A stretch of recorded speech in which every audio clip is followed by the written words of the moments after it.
The Whitaker Christmas party was supposed to be elegant.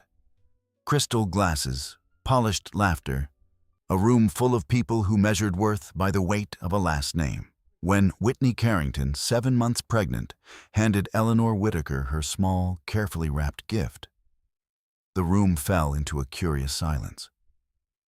Eleanor opened it, glanced inside, and laughed.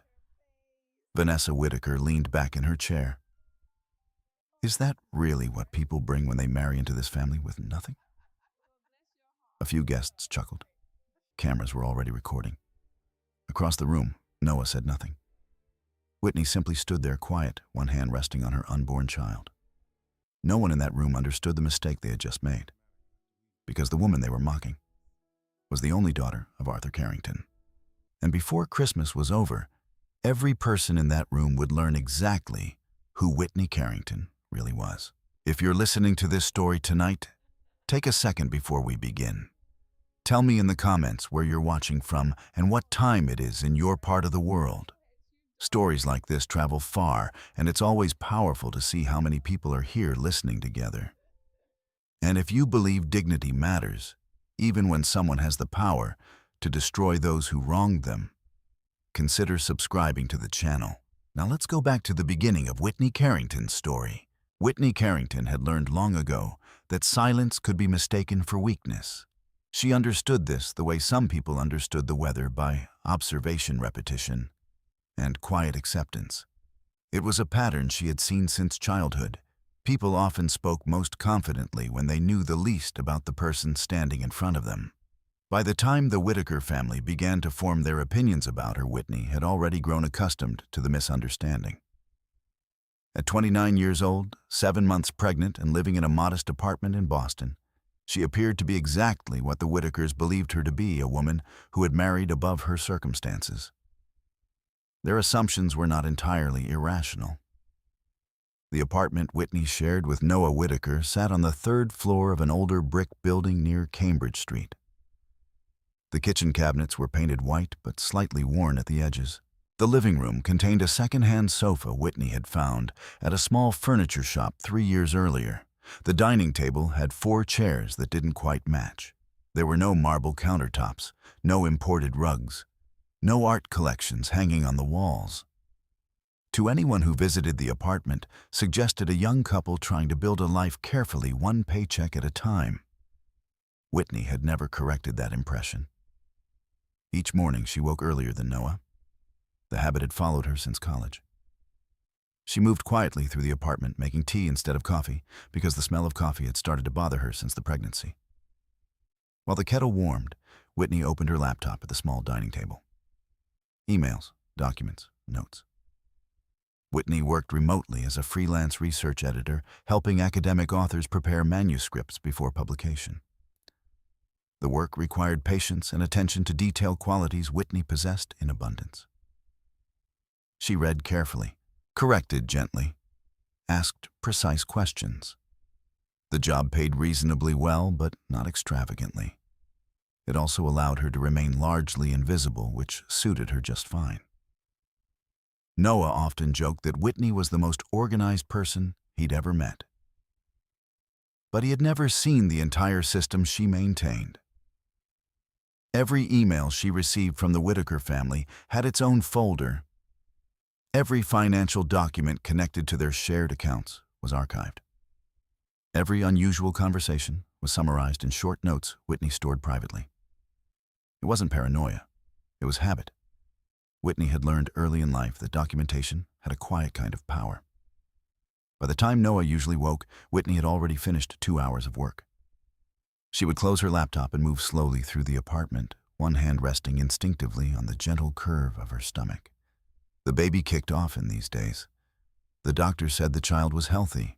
That fact gave Whitney a steady kind of comfort that nothing else could quite match. Noah, on the other hand, moved through the mornings with the distracted urgency of someone constantly balancing expectations. At 32, Noah worked in real estate development for his father's company, Whitaker Holdings. The business had grown steadily over the past 2 decades under the leadership of Richard Whitaker, a man who believed strongly in appearances.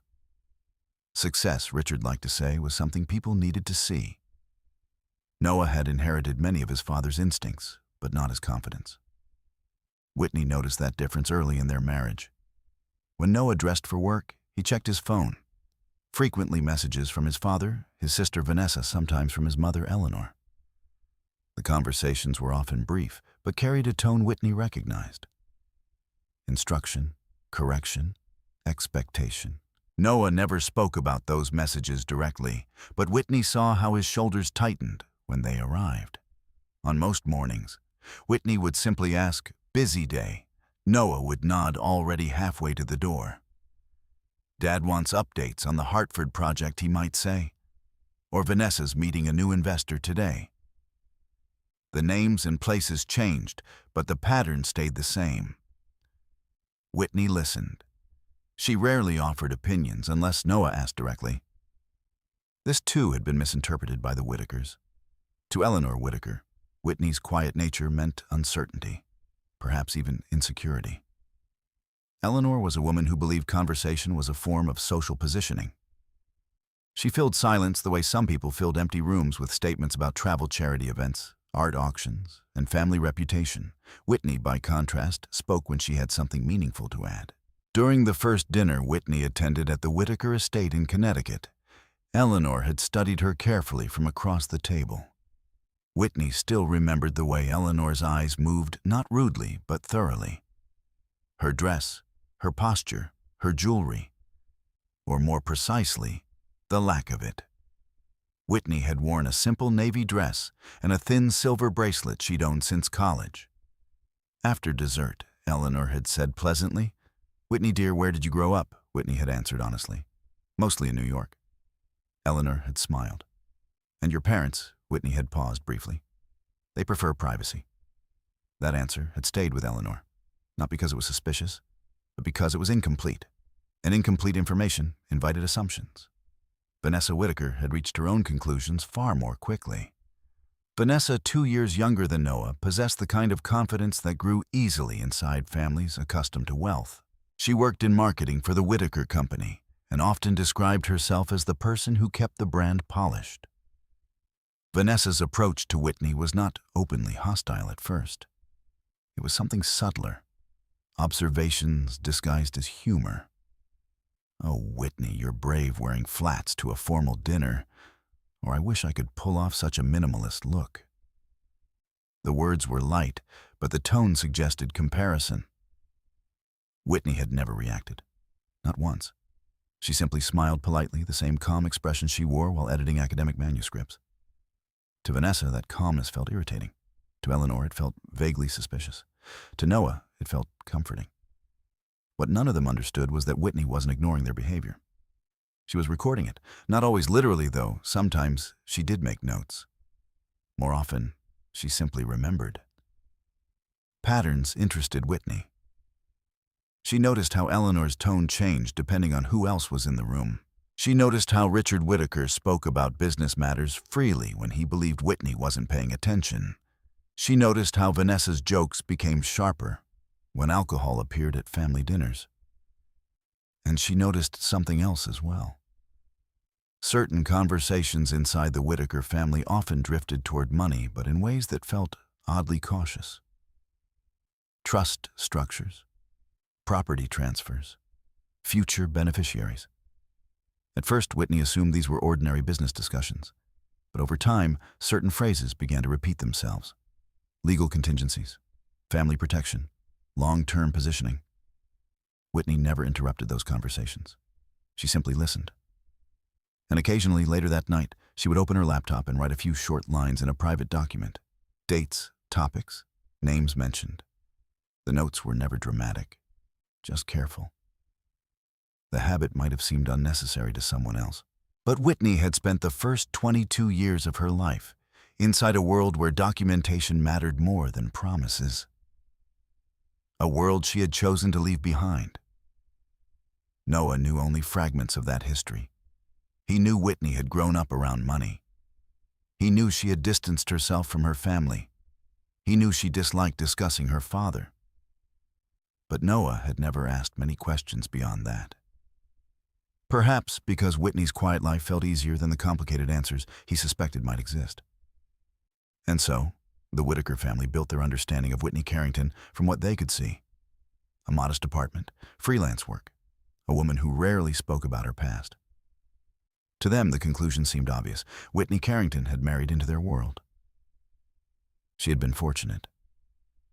What they could not see, what none of them had ever truly looked for, was the truth Whitney had been carrying quietly with her all along. Not as a weapon, not as a shield, simply as a fact she had no interest in using. Until the night the Whitaker family decided to humiliate her in front of a room full of witnesses, and turned that quiet fact into something much harder to ignore. Long before the Whitaker family had decided what they thought of Whitney Carrington, there had been a time when none of those judgments existed yet. It began 3 years earlier in a conference room at a technology symposium in Boston. The room had been filled with the ordinary background noise of professional networking coffee cups, quiet conversations, the occasional burst of laughter from a cluster of young entrepreneurs discussing venture capital. Whitney had not originally planned to attend the symposium. A colleague had forwarded her an invitation for a panel on ethical data practices in emerging technology. It was the sort of topic that interested Whitney professionally. Her freelance research editing often involved technical manuscripts and policy papers. So she had taken the train into Boston that morning, expecting nothing more dramatic than a day of listening to experts discuss algorithm transparency. Noah Whitaker had attended for a very different reason. At the time, he was working on a development project that involved converting an older industrial district into a mixed-use technology campus. The Whitaker family had been trying to expand their business beyond traditional real estate. Richard Whitaker had insisted Noah attend the symposium. Visibility matters, his father had said. You need to meet the people shaping the next decade. Noah had spent most of the morning feeling slightly out of place among software engineers and policy analysts. His expertise was construction budgets and zoning regulations, not machine learning models. By mid-afternoon, he had stepped outside the conference hall to take a call from his father. The conversation had been brief and tense. When Noah returned inside, he found the hallway crowded with attendees, leaving the final panel discussion. That was when he noticed Whitney. She stood near one of the tall windows, overlooking the Charles River, reading out through printed notes from the panel she had just attended. Whitney had always had a habit of reviewing information immediately after hearing it. She liked to capture impressions while they were still fresh. Noah noticed her, not because she was trying to attract attention, but because she clearly wasn't. She stood slightly apart from the crowd, focused entirely on the pages in her hand. There was something calm about the way she held herself. Noah walked over without quite knowing why. Was the panel any good, he asked. Whitney looked up. Her expression was thoughtful, not surprised. It was interesting, she said, though I think they underestimated how difficult transparency will be in large systems. Noah smiled politely. I'll admit, he said, I didn't understand half of what they were talking about. Whitney didn't laugh. Instead, she folded the pages together neatly. That's probably because most of the speakers were assuming the audience already worked in their field. The conversation that followed was not dramatic. There were no sparks flying across the room. Just two people talking easily about their work. Whitney asked thoughtful questions about Noah's development project. Noah listened as Whitney explained some of the policy implications behind data governance. When they finally exchanged contact information, it felt natural rather than significant. Their relationship grew slowly after that. Coffee meetings turned into dinners. Dinners turned into weekends spent walking along the river or exploring small bookstores around Cambridge. Noah often told Whitney he appreciated how peaceful their time together felt. You're different from most people I know, he said once. Whitney had smiled slightly. Different how? You don't seem impressed by things that usually impress people. Whitney hadn't answered that question directly. Instead, she had asked him about his childhood in Connecticut. The first time Whitney met the Whitaker family came nearly 8 months later. By then, Noah had already proposed. Whitney had accepted quietly without ceremony. She had not told Noah everything about her background before meeting his family. Not because she was hiding something malicious, simply because she had spent years building a life where her father's name did not define her. The Whitaker estate sat on several acres of carefully maintained land outside Hartford. The house itself was large but traditional white columns, dark shutters, wide windows overlooking a lawn that sloped gently toward a small lake. Whitney noticed the details the moment they arrived, not the size of the house, but the way the property was arranged. The landscaping suggested long-term planning. The architecture had been updated over the years without changing the original structure. Someone in the Whitaker family cared deeply about preserving appearances. Eleanor Whitaker greeted them in the foyer. She was elegant in the controlled way of someone who had practiced social hosting for decades. Whitney, Eleanor said warmly, extending her hand. "We've heard so much about you." Whitney shook her hand politely. "It's nice to finally meet you." Dinner that evening was formal but cordial. Richard Whitaker dominated most of the conversation, discussing recent development projects and local political relationships. Vanessa asked Whitney several questions about her freelance work. "Editing research papers," Vanessa said lightly. "That must be quiet work." "It can be," Whitney replied. No one asked further questions. But Whitney noticed something subtle happening during the meal. Every time the conversation shifted toward family background, Eleanor watched Whitney carefully. Not aggressively, just with quiet curiosity. Near the end of dinner, Eleanor asked the question Whitney had expected, eventually. "And Whitney," she said, "where did you say your parents live?" Whitney placed her fork down. "They travel often," she said. Eleanor smiled politely. "That sounds wonderful." The subject changed quickly after that. But Whitney could already sense what was forming beneath the surface. Eleanor Whitaker valued clarity in social relationships. And Whitney Carrington, with her vague answers and understated lifestyle, did not fit neatly into Eleanor's understanding of the world. Vanessa's reaction developed even faster. On Whitney's second visit to the Whitaker estate, Vanessa offered to show her the renovated guest wing. As they walked through the hallway, Vanessa spoke casually. "You must like Boston," she said. "It's a good city for starting out." Whitney nodded. "It has good universities." Vanessa smiled. "And Noah's been very generous helping you get settled, I imagine." The sentence sounded friendly, but Whitney understood the implication. Vanessa believed Noah was financially supporting her. Whitney simply said, "We both contribute." Vanessa didn't push the subject further. But after that day, her jokes began to appear more often. Small comments, little comparisons. Never directly hostile. Always just sharp enough to draw a quiet line between Whitney and the rest of the Whitaker family. Noah rarely noticed those moments. Or if he did, he interpreted them generously. "Vanessa teases everyone," he would say. Whitney never argued. She simply paid attention. Over time, those small observations began to connect in ways Whitney found difficult to ignore. Certain family conversations about money seemed strangely careful when she was present. Richard occasionally stopped mid-sentence when Whitney entered a room. Eleanor sometimes asked subtle questions about Whitney's future plans, questions that seemed less about curiosity and more about measurement. Whitney did not confront anyone. She continued attending family dinners. She continued listening. And slowly, piece by piece, she began to understand something important about the Whitaker family.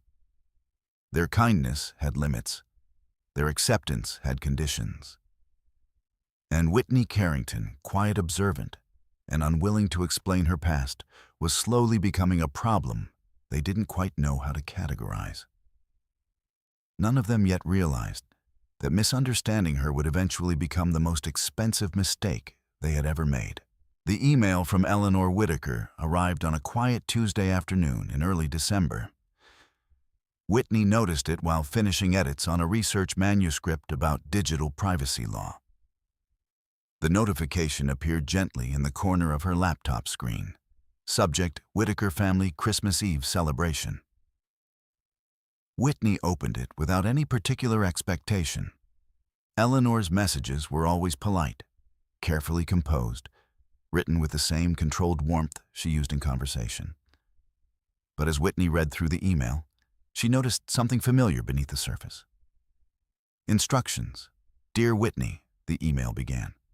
I hope you're feeling well as the holidays approach. We are very much looking forward to having the entire family together for our Christmas Eve celebration this year. Whitney continued reading. Eleanor described the evening with careful detail. Dinner would begin at 7. Several of Richard's long-standing business partners would be attending, and the family would exchange gifts after dessert. Then came the portion Whitney had already anticipated. Dress will be formal as usual, Eleanor wrote, and we will continue our tradition of the Christmas exchange. Gifts generally fall within the $200 range. Whitney paused briefly. The sentence itself was harmless, but the phrasing carried the same subtle tone Eleanor often used when she believed she was offering helpful guidance. Whitney finished reading the message. Near the end, Eleanor added a final note. We are very excited to celebrate with you before the baby arrives. It will be a wonderful evening for the family. Whitney closed the email and sat quietly for a moment. Outside the apartment window, Boston was settling into winter. The sky had turned pale gray, and the wind carried the distant sound of traffic moving along the main road. Whitney rested a hand gently on her stomach. The baby moved slightly in response. 7 months. The doctor had recommended she avoid unnecessary travel as the pregnancy progressed, but Connecticut was still within reasonable distance. Whitney understood what Eleanor's invitation represented. In the Whitaker family, Christmas Eve was not simply a holiday gathering. It was a performance, a display of family unity. A room filled not only with relatives, but also with investors' associates and longtime social connections. Appearances mattered, and Whitney, as Noah's wife and the mother of the Whitaker family's first grandchild, was expected to appear. Later that evening, when Noah returned from work, Whitney mentioned the email. Noah loosened his tie and leaned against the kitchen counter while she spoke. Mom always goes all out for Christmas, he said. Whitney nodded. I noticed. Noah glanced toward her laptop. You'll come right. Whitney hesitated. My doctor said I should avoid stress this month. Noah walked closer, placing a hand gently over hers. It's just dinner, he said softly. A few hours. Whitney studied his expression. There was no pressure in his voice, but there was something else. Hope, or perhaps expectation. For Noah, family gatherings still carried the possibility of harmony. Whitney had learned to recognize that optimism in him. Okay, she said finally. We'll go. Noah smiled with visible relief. Good, he said. Mom will appreciate that. The conversation ended there. But later that night, after Noah had gone to bed, Whitney returned to her laptop. Not to work, to read. Whitney reopened Eleanor's email and examined it again carefully. Her eyes moved slowly across the text. The tone was polite, but something about the phrasing lingered in Whitney's mind. Not the dress code, not the gift exchange, something else. She couldn't yet define it, but her instincts told her the email carried more significance than it appeared. Whitney opened another folder on her computer. Inside were dozens of archived messages from the Whitaker family. She began scrolling. Emails between Noah and Richard regarding development projects. Messages from Eleanor coordinating family events. Occasional notes from Vanessa discussing business marketing campaigns. Whitney read quietly for nearly 20 minutes. Most of the correspondence was routine. But then she noticed something. One message from Richard Whitaker to Noah, sent several weeks earlier. Whitney had seen it before, but hadn't paid close attention at the time. Now she opened it again. The subject line read, Family Trust Update. The message itself was brief. Richard wrote about adjustments to certain long-term financial arrangements related to the Whitaker estate and future beneficiaries. Most of the language was legal, but one phrase stood out. Once the child arrives, we should revisit the structure. Whitney read the sentence twice. Then she opened a second email. This one had been sent from Richard to Eleanor. Whitney had only seen a partial preview before. Now she read the entire message. Richard discussed several financial matters, including property holdings and estate planning. Near the end of the email, he wrote, "It'll be important to ensure the situation remains secure after the birth." Whitney leaned back in her chair. The sentences themselves were not alarming. Families with significant assets often discussed estate planning. But the wording carried an odd tone. Not warmth, not celebration, control. Whitney opened a new document and began typing. She recorded the date of the emails, the exact phrases Richard had used. Then she saved the file in a folder labeled simply Notes. Whitney didn't draw conclusions immediately. She rarely did. Instead, she continued reading. Over the next hour, she reviewed several other messages. Most were harmless. But occasionally she found another line that made her pause. Vanessa once wrote to Eleanor, "Once the baby is here, things will be clearer." Another message from Richard mentioned protecting family interests. Whitney closed her laptop slowly. Her thoughts moved carefully through the information. Perhaps there was nothing unusual. Perhaps these were ordinary conversations about inheritance. Still, Whitney had learned long ago that patterns mattered. And something about the Whitaker family's language around the baby felt strangely calculated. Whitney stood up from the table and walked to the living room window. Snow had begun to fall lightly across the street. For a moment, she simply watched it. She thought about the upcoming Christmas Eve gathering, the formal dinner, the business partners, the careful staging of family unity. Whitney did not feel fear. But she felt a quiet awareness beginning to form. The Whitaker family believed they understood her. They believed she was predictable, dependent, someone who had married into their world and would naturally adapt to its expectations. Whitney knew something they did not. Misunderstandings had consequences, especially when people built plans around assumptions. She returned to the dining table. Whitney reopened her laptop. This time, she created a second folder. Unlike the first, this one was encrypted. Inside it, she saved copies of the emails she had just reviewed.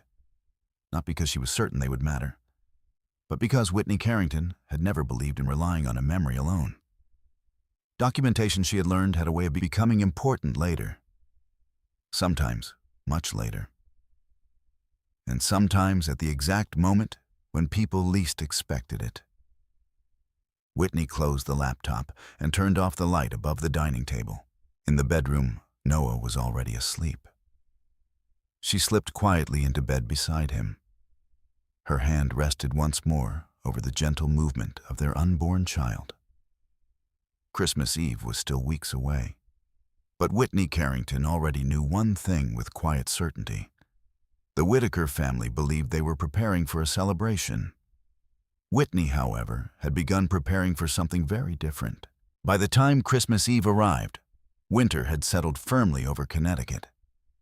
The Whitaker estate looked almost theatrical beneath the snow. Rows of soft white lights lined the long driveway, glowing against the dark branches of tall maple trees. A 20-foot pine stood near the entrance of the house, decorated with gold ribbons and glass ornaments that reflected the lights from the porch. From a distance, the house looked like something from a holiday magazine. Warm windows, carefully arranged wreaths.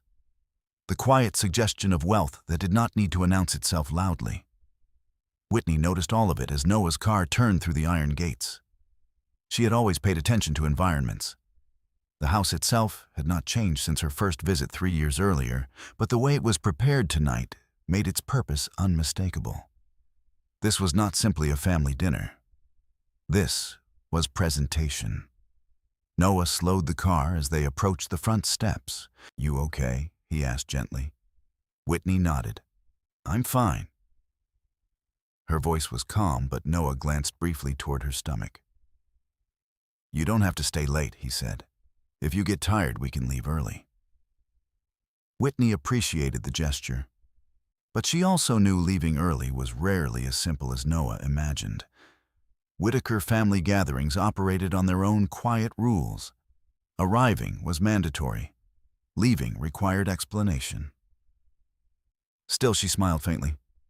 "I'll be all right." They stepped out of the car together. Cold air brushed across Whitney's face as she adjusted her coat. Snow crunched softly beneath her shoes while they walked toward the front door. Through the large windows, Whitney could already see movement inside. Guests had begun to arrive. When Eleanor Whitaker opened the door, she was dressed in a deep emerald gown that matched the decorations in the foyer. Whitney, Eleanor said warmly, stepping forward. "You look lovely." Whitney returned the greeting politely. "Thank you for inviting us." Eleanor's eyes moved briefly over Whitney's coat before settling on her face again. The glance was quick, almost invisible, but Whitney noticed it. Eleanor always observed details. Noah stepped inside, first kissing his mother on the cheek.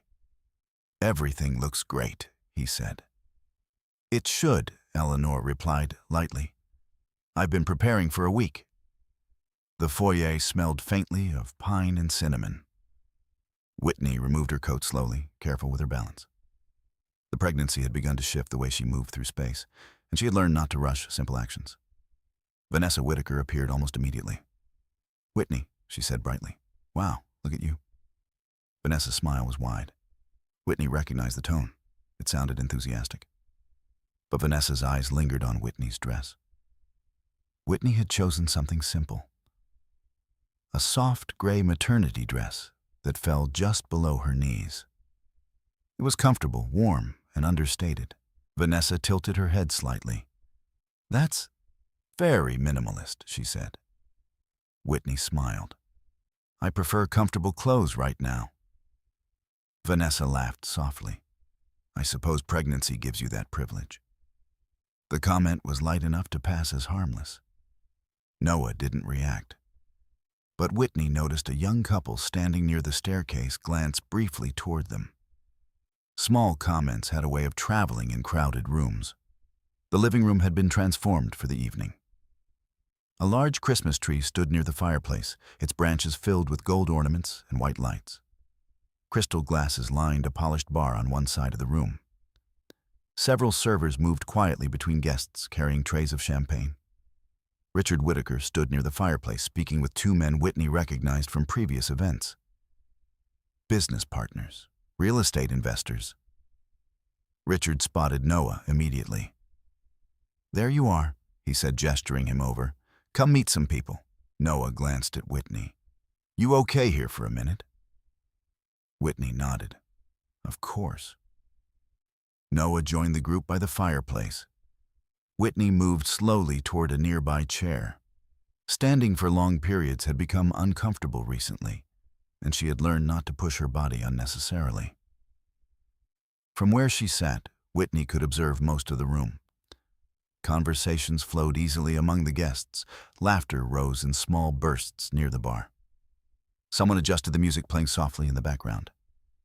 It was a carefully balanced environment, elegant, controlled.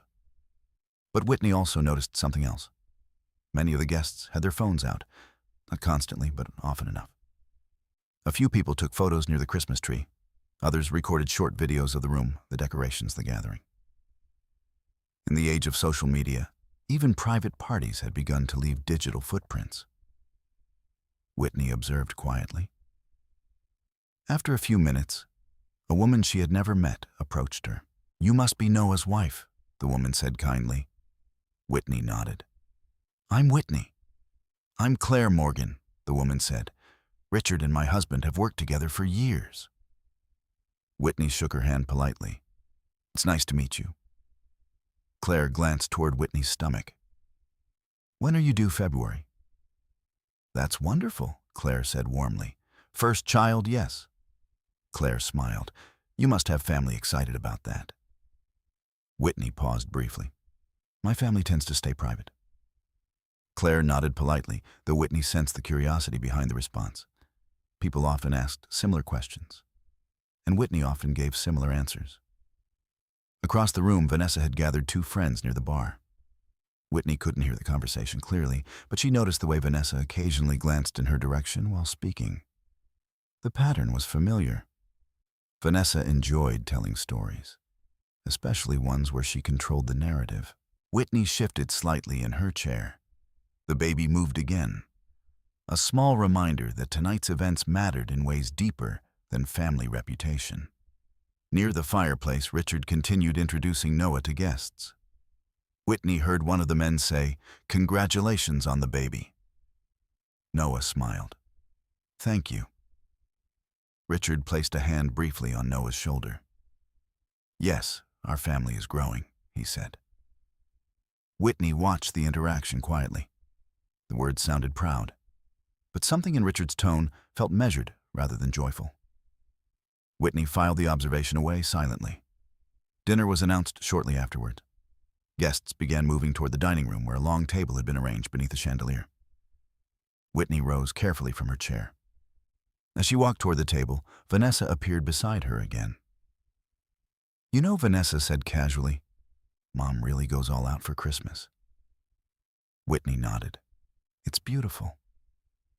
Vanessa smiled slightly. "Most people who marry into this family aren't used to things like this." Whitney met her eyes calmly. "I imagine every family celebrates differently." Vanessa gave a small laugh. "That's one way to put it."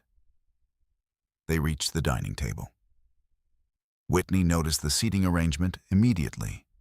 Her place was near the middle of the table, across from several of Richard's business associates. Vanessa sat 2 chairs away. Eleanor stood at the head of the table raising a glass. "Thank you all for coming tonight," she said warmly. "It means so much to have friends and family together this time of year." Glasses lifted around the table. Whitney raised hers as well. For a moment the room felt peaceful, but Whitney knew something about rooms like this. The calm at the beginning of an evening often meant very little, especially when certain people were waiting for the right moment to speak. And somewhere in the Whitaker house that night, the moment that would change everything was already approaching. Whitney simply didn't know yet exactly when it would arrive. Dinner at the Whitaker estate followed a structure Eleanor had perfected over the years. First came the opening toast. Then the first course, usually something light and elegant. Conversation flowed easily during these early moments, guided subtly by Eleanor's presence at the head of the table. Whitney had attended enough of these dinners to recognize the rhythm. Tonight, however, she noticed something slightly different beneath the surface. The guests were more attentive than usual, not rude, not hostile, just observant. It was the kind of attention that often appeared when several people in a room shared the quiet awareness that something interesting might happen. Whitney suspected Vanessa had already begun shaping the atmosphere before dinner. The first course arrived roasted butternut squash soup served in white porcelain bowls. Servers moved silently around the table while conversations resumed. Richard Whitaker discussed a development project in Hartford. One of the investors mentioned rising construction costs. Noah spoke politely when addressed, though Whitney noticed the familiar tension in his posture. The Whitaker business world was full of men who measured confidence carefully. Whitney ate slowly. Pregnancy had changed her appetite, and she had learned not to rush meals during long dinners. Across from her, Claire Morgan smiled kindly. "You must be excited about February," Claire said softly. Whitney nodded. "Yes. Do you know if it's a boy or a girl? We decided to wait." Claire laughed gently. "That's rare these days." Whitney smiled. "I like surprises." The conversation drifted back toward business. Richard spoke again, describing how Whitaker Holdings planned to expand into several new residential developments. Whitney listened quietly. Her attention moved between the conversation and the subtle movements of the room. Vanessa had already finished her soup and was scrolling through something briefly on her phone before setting it face down beside her plate. Whitney noticed that small action, not because it was unusual, but because Vanessa looked pleased. The second course arrived shortly afterward. As the servers cleared the plates, Eleanor clapped her hands lightly.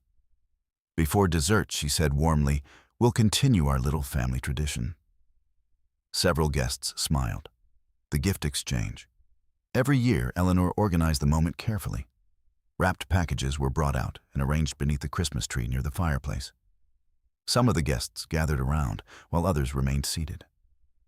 Whitney stood slowly from her chair. Noah reached for the small gift box she had brought. You want me to carry it? He asked. Whitney shook her head gently. I've got it. The box was small and wrapped in plain cream paper with a thin silver ribbon. Inside was a vintage music box Whitney had found at a small antique shop in Boston several weeks earlier. It was delicate but beautifully made. Whitney had chosen it carefully. The melody it played was an old Christmas hymn. She had thought Eleanor might appreciate something traditional. Guests gathered in a loose circle around the tree. Laughter filled the room as the first few gifts were opened. A silk scarf, a bottle of aged bourbon, a pair of crystal wine glasses. Each gift brought polite reactions and friendly conversation. Then Vanessa reached beneath the tree and picked up Whitney's box. Oh, Vanessa said brightly, this one's from Whitney. She held the gift up slightly before passing it toward Eleanor. Whitney felt the quiet shift in the room. It was subtle, but several people leaned slightly closer. Eleanor accepted the box. How thoughtful, she said pleasantly. She began untying the ribbon. Whitney stood calmly beside Noah. One hand rested lightly against the side of her stomach. The ribbon slipped free. Eleanor opened the lid. For a brief moment, she said nothing. Her eyes looked down at the small music box resting inside. Then she gave a short laugh. It wasn't loud, but it was unmistakably amused. How quaint, Eleanor said. The word lingered in the air. Vanessa leaned forward slightly, peering into the box. Oh, wow, she said with exaggerated curiosity. A music box. A few guests chuckled softly. Whitney noticed a man near the bar raise his phone slightly.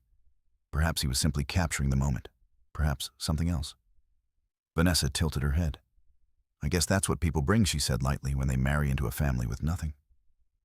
A ripple of laughter moved through a part of the room. Not everyone laughed, but enough people did. Whitney could hear the sound clearly. It echoed gently beneath the lights of the Christmas tree. Claire Morgan looked uncomfortable.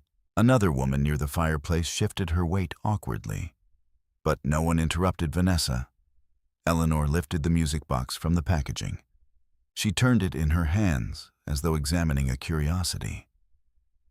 It's very old-fashioned, Eleanor said.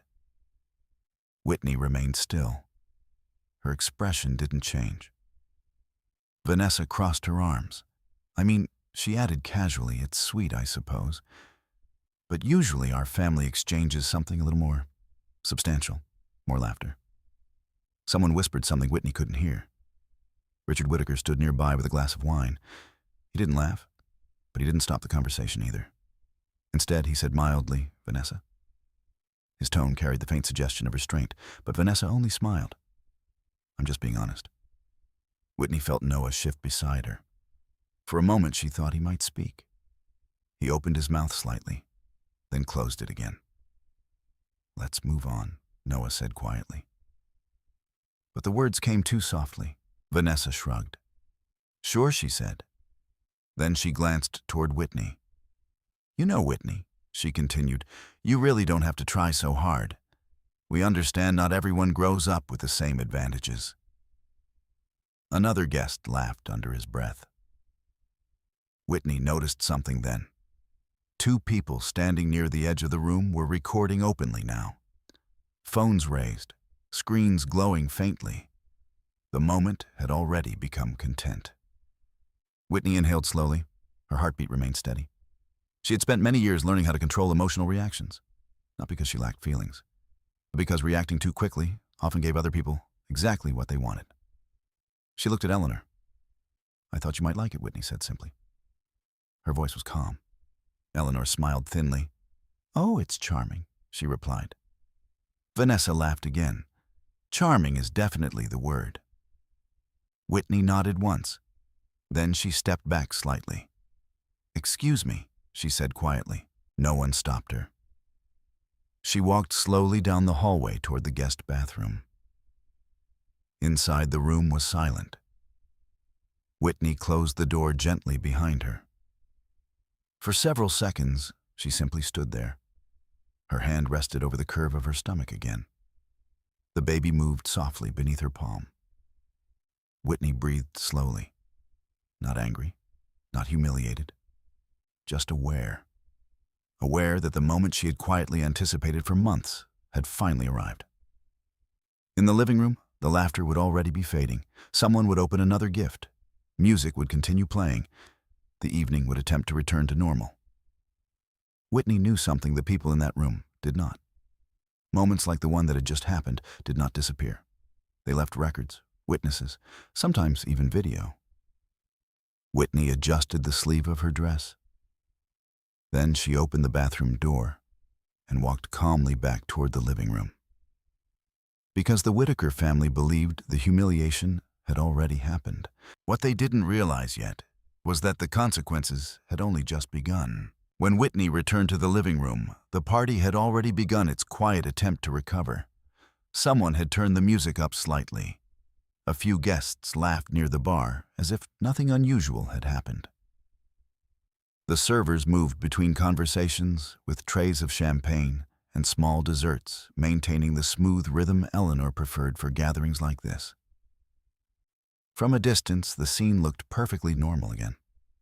Whitney paused briefly near the hallway entrance before stepping fully into the room. Noah noticed her first. He approached with a careful expression. "You okay?" he asked quietly. Whitney nodded. "Yes." Noah glanced toward the Christmas tree where Eleanor was now placing the small music box back into its packaging. "I'm sorry about that," he said. Whitney studied his face for a moment. There was discomfort there. Embarrassment, perhaps. But also something else. Reluctance. Reluctance to confront the situation directly. "It's all right," Whitney replied calmly. Noah seemed relieved by the answer. "I told Vanessa she should tone it down," he said. Whitney knew that wasn't entirely true. She had heard his voice earlier. Soft, almost lost beneath the laughter. Still, she didn't correct him. Whitney had never believed arguments changed much in moments like this. Instead, she asked, "Is dinner finished? Dessert's out now," Noah said. "Mom's about to make another toast." Whitney nodded slightly. "I think I'll sit for a while." Noah hesitated. "If you want to leave, we can." Whitney looked across the room again. Vanessa stood near the bar, speaking animatedly to two friends. One of them laughed, while glancing briefly in Whitney's direction.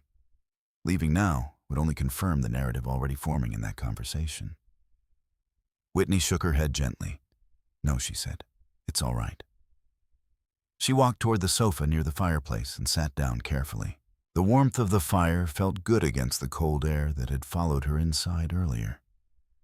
For a few minutes, Whitney simply watched the room. Eleanor moved easily between guests, thanking them for coming and discussing holiday travel plans. Richard spoke with a group of investors about property developments in New Jersey. Vanessa continued telling her story near the bar. Whitney could hear pieces of it now. "I mean, you should have seen it," Vanessa said lightly. "The box was tiny." Her friends laughed. Whitney looked away from the group. Across the room, Claire Morgan approached again.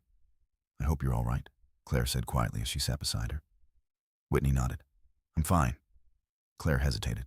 "That was unnecessary," she said carefully. Whitney appreciated the honesty. But she only replied, "Family traditions can be complicated." Claire smiled faintly. That's a polite way of putting it. A server approached with a tray of desserts. Whitney declined politely.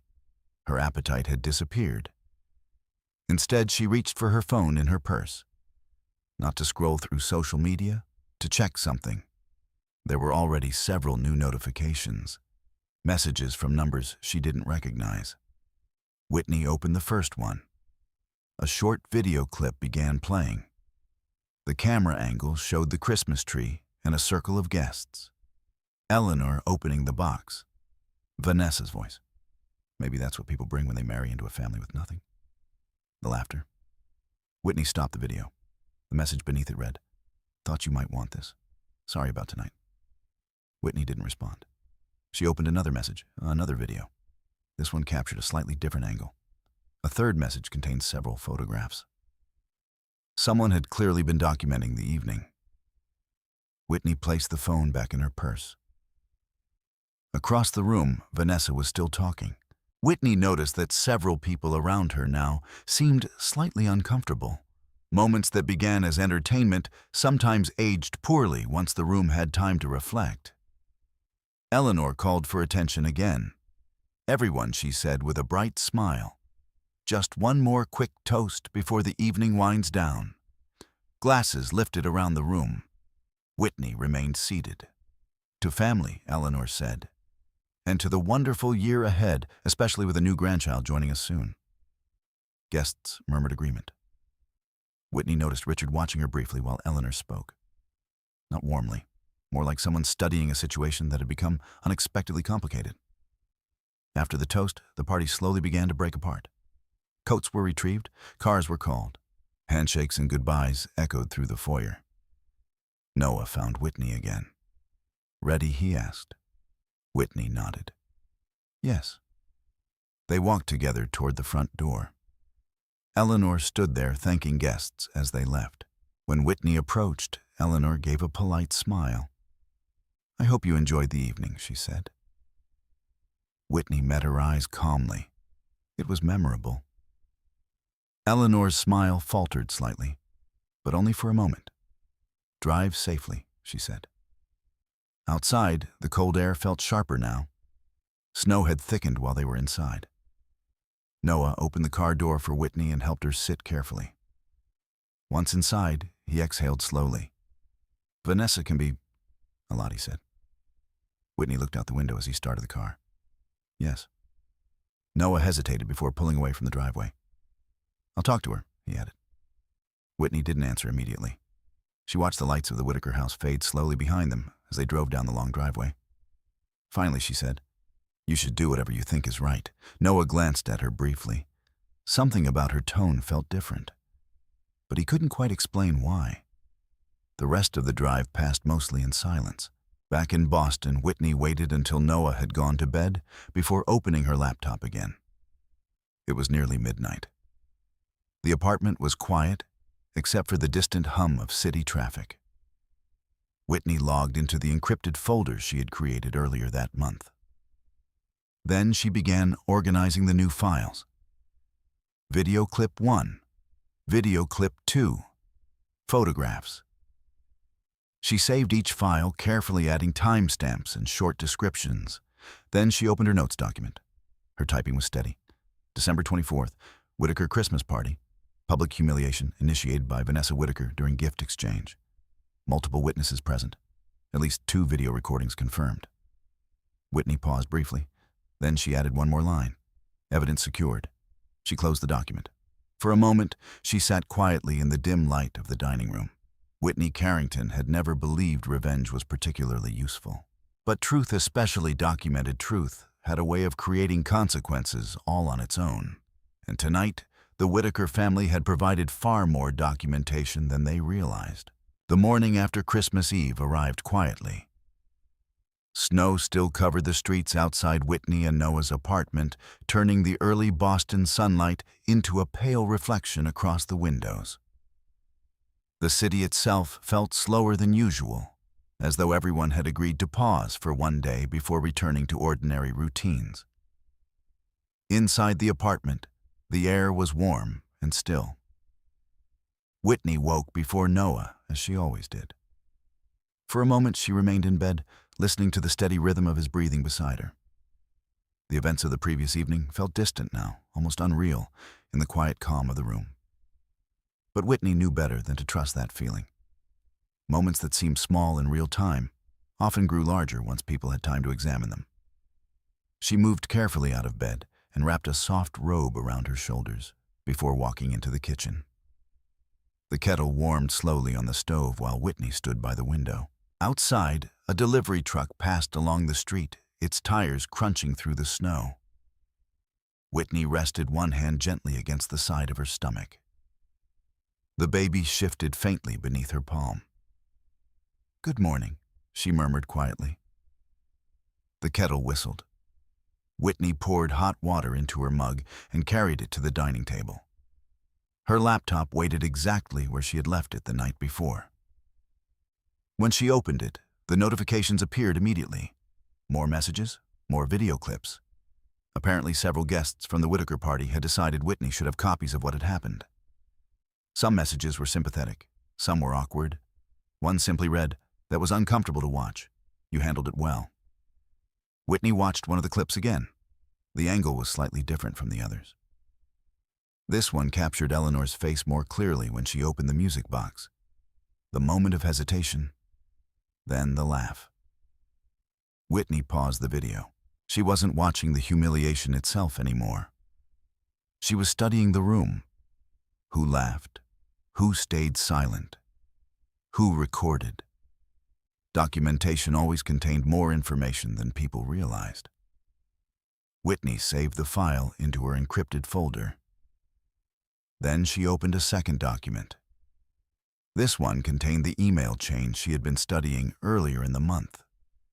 Richard Whitaker's message about the family trust. Vanessa's casual remarks about the baby. Whitney reread the lines slowly. There was still nothing illegal in them, nothing obvious. But the pattern felt clearer now. The Whitaker family saw her not as a person, but as a variable in a financial equation, an unpredictable one. Whitney closed the laptop for a moment. Her thoughts moved further back, much further. Long before Noah. Long before Boston. Before she had learned how easily people constructed assumptions around incomplete information. Whitney Carrington had been born into a very different world. Her father, Arthur Carrington, rarely appeared in public interviews. But his name appeared frequently in financial publications. Carrington Industries had built its fortune through infrastructure energy investments and large-scale development projects across several continents. Arthur Carrington was known for two things: precision and privacy. Whitney had grown up inside that privacy. Their home in New York had been large but quiet. Security was constant but unobtrusive. Staff moved through the house with the careful efficiency of people trained never to attract attention. Whitney's mother had died when she was 16. After that, the house had grown even quieter. Arthur Carrington was not an unkind man, but he was a man who understood the world through strategy and responsibility rather than emotional conversation. Whitney had inherited some of that temperament. By the time she reached college, Whitney had grown uncomfortable with the invisible barrier that her father's wealth placed between her and ordinary life. People treated her differently once they knew her name. Friendships became cautious. Conversations became careful. She hated it. At 22, Whitney made a decision that shocked nearly everyone around her. She left. Not dramatically, not angrily. She simply chose to build a life that did not depend on the Carrington name. Her father had not tried to stop her. But he had asked one question. "Are you certain you understand what you're leaving behind?" Whitney had answered calmly. "Yes." Arthur Carrington had studied her for a long moment, then he nodded once. "Very well." They had not argued. But distance grew between them. Not hostility, just separation. Whitney moved to Boston. She paid for graduate school herself. She worked quietly, lived modestly, and introduced herself simply as Whitney Carrington, without explanation. Years passed that way, until the day she met Noah Whitaker. Whitney had not planned to tell Noah the entire truth about her background immediately. At first, it hadn't seemed necessary. She liked the version of life they were building together. Simple dinners, long walks, quiet mornings. For the first time since childhood, Whitney felt like she existed outside the gravitational pull of her father's world. Noah knew that Whitney's family had money, but he did not know how much. He had never asked for details. Whitney had never offered them. Now, sitting at the dining table on the morning after Christmas, Whitney realized something had changed. Not inside her. Inside the situation surrounding her. The Whitaker family believed they understood the balance of power in her marriage. They believed Whitney had little protection beyond Noah's goodwill, and last night they had tested that belief publicly. Whitney rested her hand on her stomach again. Her child moved gently beneath her palm. This changed everything. Whitney could tolerate insults directed at herself. But once the baby arrived, The Whitaker family's assumptions about control, about inheritance influence, and family reputation could become far more complicated. Whitney opened her laptop again. This time, she didn't look at the videos. Instead, she opened her contact list. There was one name she had not called in nearly 3 years. Arthur Carrington. Whitney stared at the number for a long moment. Across the room, Noah stirred in the bedroom. She could hear him turning over in bed. Whitney knew what this phone call would mean. It would reopen a door she had closed deliberately, not because she feared her father, but because once Arthur Carrington became aware of a situation, he rarely ignored it. Whitney placed her finger gently on the phone screen. For a moment, she hesitated. Then she pressed the call button. The line rang once, twice. On the third ring, a calm, familiar voice answered, "Whitney." Arthur Carrington always knew when it was his daughter calling. Whitney felt a quiet steadiness settle inside her. "Hello, Dad?" There was a brief pause. Arthur's voice softened slightly. "It's been a while." Whitney looked down at the notes open on her laptop. "Yes," she said. "I think we need to talk." And several hundred miles away, Arthur Carrington was already listening very carefully. Arthur Carrington did not interrupt while Whitney spoke. He rarely interrupted anyone. That had always been one of the qualities that made people underestimate him during negotiations. Silence, when used correctly, created space for others to reveal more than they intended. Now, sitting in his private office overlooking the gray winter skyline of Manhattan, Arthur listened to his daughter with the same careful patience he used in business meetings. Whitney explained the situation calmly. She described the Christmas party, Vanessa's remarks, the laughter in the room, the video recordings. She mentioned the emails she had been reviewing over the past few weeks, the conversations about trust structures and financial positioning once the baby arrived. Arthur asked only a few questions. Were there witnesses outside the family? Yes. Do you have documentation? Yes.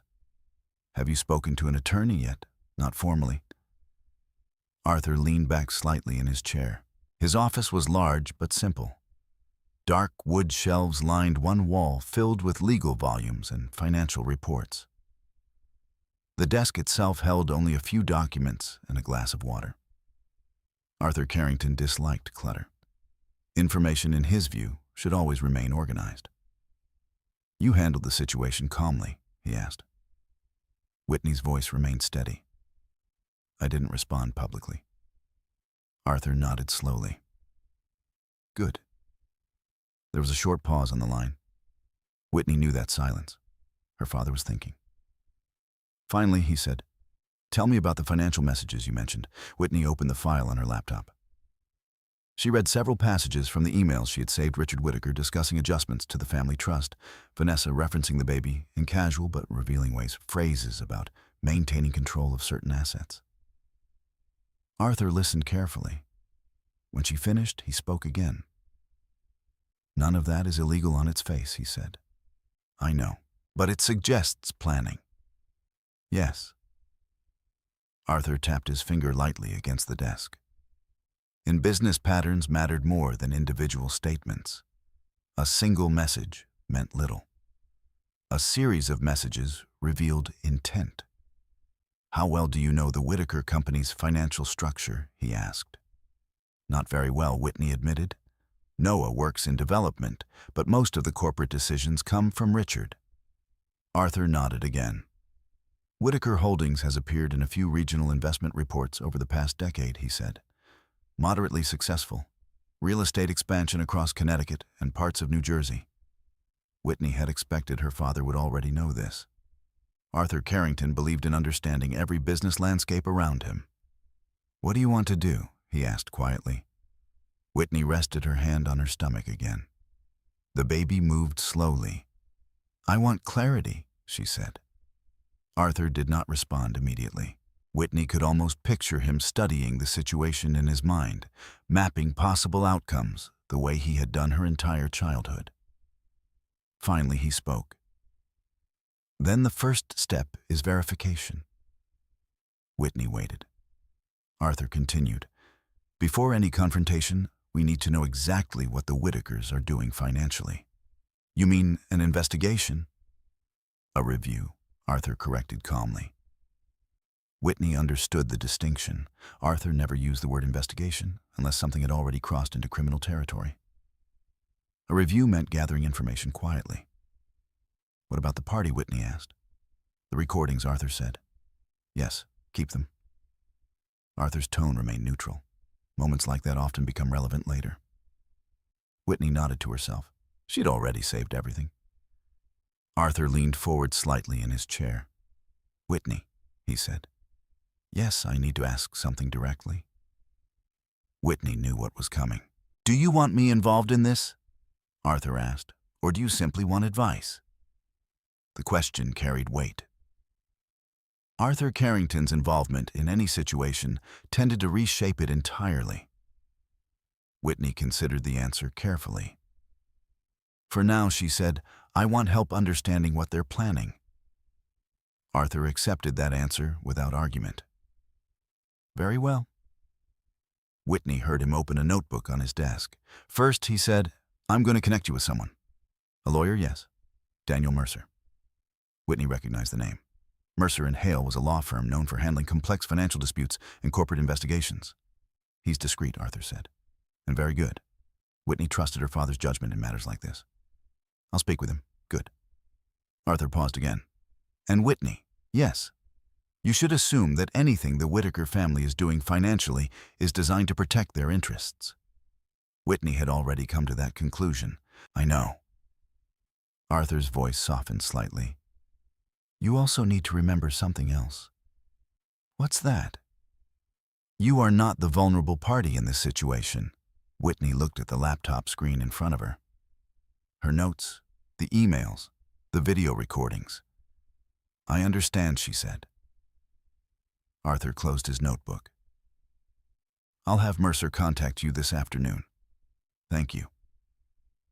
Another pause settled over the call. 3 years of distance did not disappear easily.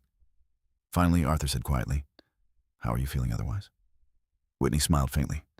I'm fine, and the baby healthy. Arthur exhaled slowly. That's good. Whitney knew that tone too. Concern hidden behind restraint. They ended the call shortly afterward. When Whitney set her phone down, the apartment felt unusually quiet. In the bedroom, Noah had already left for work. He had kissed her goodbye earlier and apologized once more for Vanessa's behavior the night before. Whitney had accepted the apology without discussion. There was little point in revisiting the conversation yet. Instead, she opened the encrypted folder again. One by one, she reviewed the materials she had collected. The videos from the party, the email chains, the notes she had written about earlier conversations with the Whitaker family. Then she created a new file, Timeline. Whitney began organizing everything chronologically, dates, messages, events. It was the kind of structure lawyers appreciated. 2 hours later, her phone rang. The number displayed a New York area code. Whitney answered calmly. Whitney Carrington, she said. Miss Carrington, a man replied. My name is Daniel Mercer. His voice was composed and professional. Your father asked me to contact you. Whitney glanced at the documents on her screen. Yes, she said. I was expecting your call. Mercer paused briefly. Your father mentioned there may be financial and personal matters requiring review. That's correct. Do you have documentation available? Whitney looked again at the organized files. Yes, good. Mercer said. Because if the Whitaker family has made the kind of assumptions your father suspects. His voice trailed slightly before continuing. They may have just created a situation that will be very difficult for them to explain later. Whitney closed her eyes briefly. Not out of anxiety, out of recognition. The quiet phase of observation was ending. And once attorneys like Daniel Mercer began examining a situation, events had a way of accelerating. Whitney opened the file labeled Timeline and prepared to send it. Because somewhere in Connecticut, the Whitaker family still believed Christmas Eve had been nothing more than a small moment of holiday laughter. They had no idea that the first legal records of that moment were already being assembled. Daniel Mercer arrived in Boston 3 days later. Whitney had expected their first meeting to take place over a video call, but Mercer preferred something else entirely. Sensitive matters deserve direct conversation, he had said on the phone. So on a quiet winter afternoon, Whitney sat across from him in a private conference room inside a discreet legal office near Beacon Hill. Daniel Mercer was in his mid-40s, tall, composed, and deliberate in the way he spoke. His dark suit was perfectly tailored, and his manner carried the calm assurance of someone who had spent decades managing complicated disputes. He didn't rush into questions. Instead, he began by opening a thin leather folder and reviewing the documents Whitney had already sent. "Your organization is impressive," he said after several minutes. Whitney gave a small nod. "I prefer clarity." Mercer smiled faintly. Attorneys appreciate that. He turned his laptop toward her. Several files were already open. The videos from the Christmas party, the email exchanges, Whitney's timeline. Mercer watched one of the recordings quietly. The video captured the moment Eleanor opened the music box. Vanessa's voice. The laughter that followed. Mercer paused the clip. "How many people were present?" he asked. "About 30. Business associates included?" "Yes." Mercer leaned back slightly. "That's useful." Whitney tilted her head slightly. "Useful. In legal disputes," Mercer explained, "public behavior carries more weight than private disagreements." Whitney understood. Humiliation in front of witnesses often changed how situations were evaluated later. Mercer closed the video file and turned his attention to the emails. He read Richard Whitaker's message about restructuring the family trust. Then Vanessa's comment about things becoming clearer once the baby arrives. Mercer folded his hands together thoughtfully. "This doesn't prove wrongdoing," he said carefully. Whitney had expected that answer, but it shows intent to manage financial control around the child, Mercer continued. Whitney listened quietly. Mercer tapped the edge of the folder. "Combined with the public hostility we saw in the videos, the pattern becomes more interesting." Whitney met his eyes. "Interesting in what way?" Mercer chose his words carefully. "It suggests the Whitaker family may have been preparing for a scenario where your position in the marriage became negotiable." Whitney did not react visibly, but Mercer noticed the way her hand moved slightly across the table, resting against the curve of her stomach, which Mercer added, gently changes the legal landscape once a child is involved. Whitney nodded slowly. "That's what I thought." Mercer opened another file. "This is a basic financial overview of Whitaker Holdings," he said. Whitney leaned forward slightly. Several charts appeared on the screen. "Richard Whitaker has built a respectable company," Mercer continued. "Regional real estate development. Estimated valuation around $200 million. Whitney had already suspected something in that range. "It's stable," Mercer said, "but not untouchable." He clicked to another document.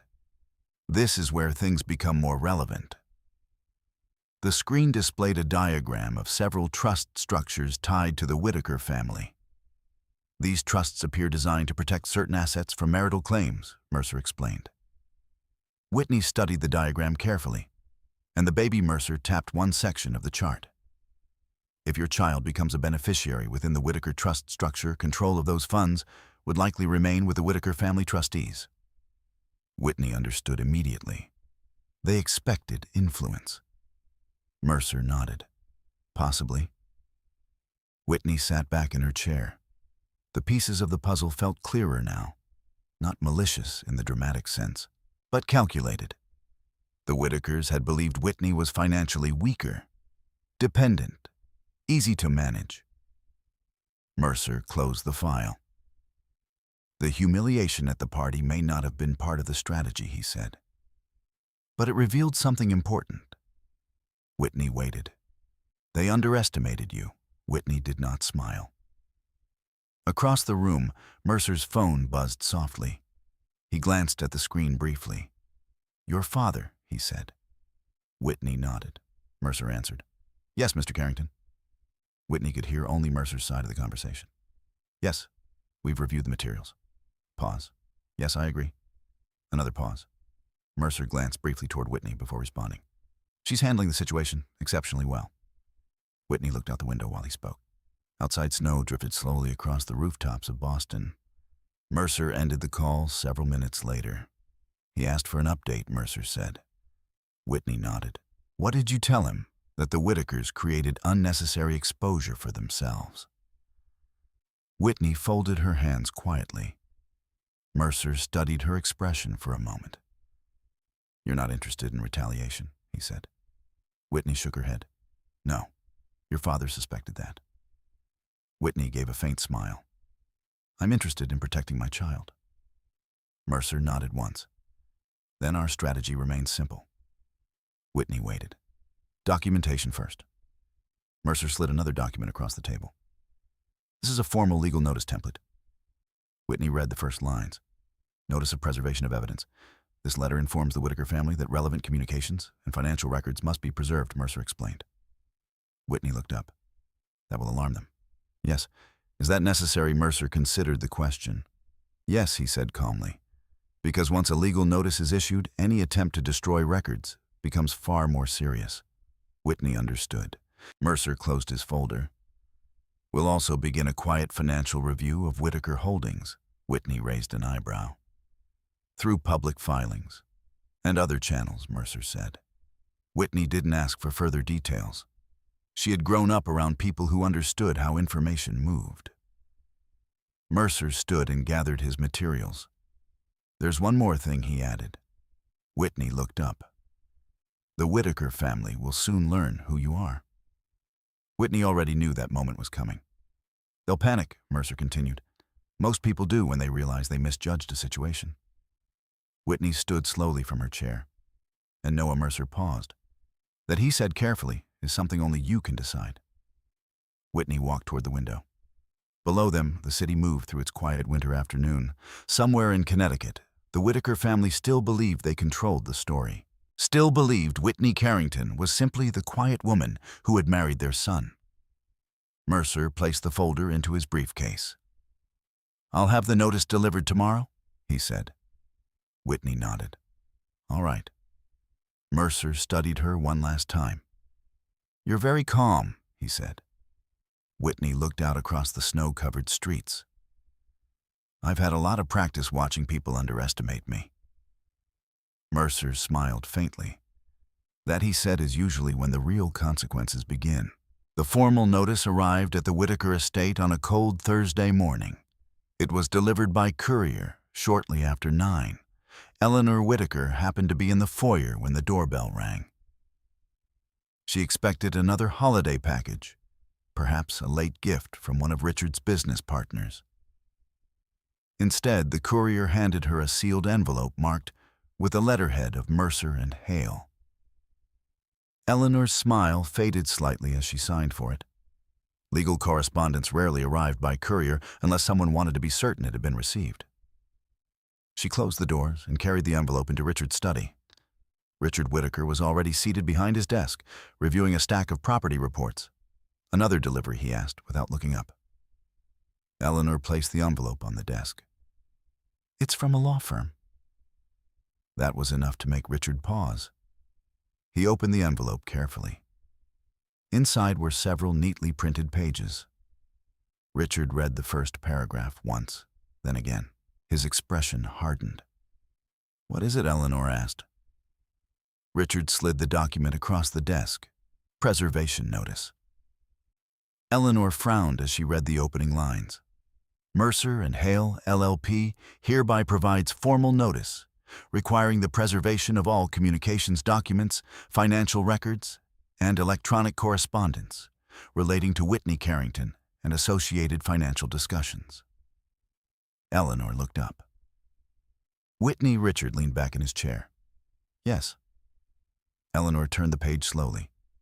The letter continued in calm, legal language, outlining the obligation to retain any materials related to the Christmas Eve gathering, as well as certain financial conversations involving trust arrangements and family assets. Eleanor's voice dropped slightly. This is absurd. Richard didn't answer immediately. He was still reading. Finally, he said quietly, It's not absurd. Eleanor stared at him. What do you mean? Richard tapped the bottom of the page. This is Mercer and Hale. Eleanor frowned again. I'm not familiar with them. Richard looked at her sharply. They represent some of the largest corporate clients in the country. Eleanor felt a sudden chill. Why would a firm like that be involved with Whitney? Richard folded the document slowly. That, he said, is the question. Upstairs, Vanessa Whitaker was still asleep. Her phone buzzed on the bedside table. The screen displayed several missed calls from her father. Vanessa groaned and answered on the fourth ring. Dad. Get downstairs, Richard said. His voice carried none of its usual patience. Vanessa sat up. What's wrong now? The line went dead. 15 minutes later, Vanessa entered the study wearing a robe and holding a cup of coffee. What's going on? Richard slid the legal notice toward her. Read it. Vanessa skimmed the first page quickly. Her expression shifted from confusion to irritation. This is about Whitney, she said. Yes, Vanessa laughed. She hired a lawyer because of a joke. Richard's voice was cold. This isn't about a joke. Vanessa rolled her eyes. Seriously, Dad, she's being dramatic. Eleanor spoke carefully. The firm sending this notice is extremely well connected. Vanessa waved her hand dismissively. So what? Maybe Noah helped her pay for it. Richard stood up slowly. Noah could not afford Mercer and Hale. Vanessa's smile faltered slightly. Richard walked to the window. Something about Whitney Carrington is not what we assumed. Vanessa scoffed.